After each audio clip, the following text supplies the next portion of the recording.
പ്രിയ കൂട്ടുകാരെ, ഏവർക്കും എൻ്റെ വിനീതമായ നമസ്കാരം. പ്രകൃതിയെ സംരക്ഷിക്കാം, ഭാവിയെ രക്ഷിക്കാം എന്ന വിഷയത്തിൽ ഒരൽപ്പം സംസാരിക്കാനാണ് ഞാൻ നിങ്ങളുടെ മുന്നിൽ എത്തിയിരിക്കുന്നത്. ചരിത്ര നാളുകൾ മറിയുമ്പോൾ നമ്മുടെ മനസ്സിൽ ഇടം പിടിച്ച ചില വാർത്തകൾ നമുക്ക് കേൾക്കാം.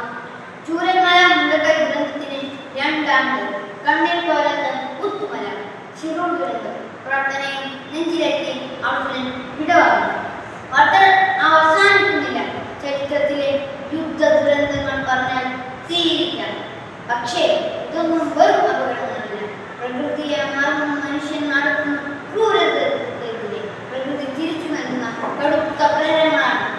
വർഷങ്ങൾക്ക് മുന്നേ മാധവ് ഗാഡ്ഗിൽ നൽകിയ മുന്നറിയിപ്പുകളെ അവഗണിച്ചതിന്റെ കടുത്ത പ്രഹരമായി ചൂരൽമലയും മുണ്ടക്കൈയും വിലങ്ങാടി.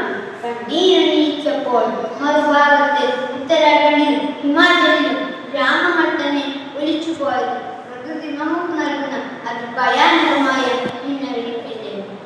ഇതിനു പുറമെ വിഷവാതകങ്ങളും ബോംബുകളും വർഷിച്ച് പ്രകൃതിയുടെ നെഞ്ചിലേക്ക് ആഞ്ഞു കുത്തുന്ന ആധുനിക യുദ്ധങ്ങൾ കൂടി ചേരുമ്പോൾ മനുഷ്യൻ സ്വന്തം കൈകൊണ്ട് ഈ ഭൂമിയുടെ നാശം വേഗത്തിലാക്കുകയല്ലേ ചെയ്യുന്നത്. ജൂൺ 5 പരിസ്ഥിതി ദിനം. എന്തെല്ലാം ആഘോഷങ്ങളാണ് നാം കാണുന്നത്.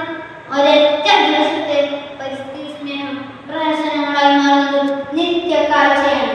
364 ദിവസത്തെയും പ്രകൃതിയെ മറന്ന് ഒരൊറ്റ ദിവസത്തെ പരിസ്ഥിതി സ്നേഹം മാധ്യമ ചർച്ചകൾ, പുതിയ കാലത്തെ വൃക്ഷത്തൈ നട്ടുള്ള വെല്ലുവിളികൾ, ഇതെല്ലാം ആത്മാർത്ഥതയിൽ നിന്ന് ഉടലെടുത്തതാണോ അതോ പ്രശസ്തിക്കു വേണ്ടിയോ?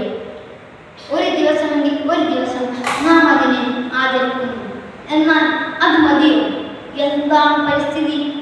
പ്രകൃതിയുടെ ഒരംശം മാത്രമായ മനുഷ്യന് പ്രകൃതിയില്ലാതെ ജീവിക്കാനാകില്ല എന്ന ബോധമാണ് യഥാർത്ഥ പാരിസ്ഥിതിക ബോധം അഥവാ പ്രപഞ്ചബോധം. പ്രാചീന മനുഷ്യൻ ഭൂമിയെ പ്രകൃതിയോടെ സ്നേഹത്തോടെ സംരക്ഷിച്ചിരുന്നു. എന്നാൽ ഇന്നുകളിലേക്ക് തിരിയുമ്പോൾ കുമ്പർഗിനെ പോലെയുള്ള വിദ്യാർത്ഥികൾ ഇനി ഉടലെടുക്കേണ്ടതുണ്ട്. കോൺക്രീറ്റ് സമുച്ചയങ്ങൾ പണിതിറക്കി മനുഷ്യൻ പ്രകൃതിയെ നിഷ്ഠൂരമായി ചൂഷണം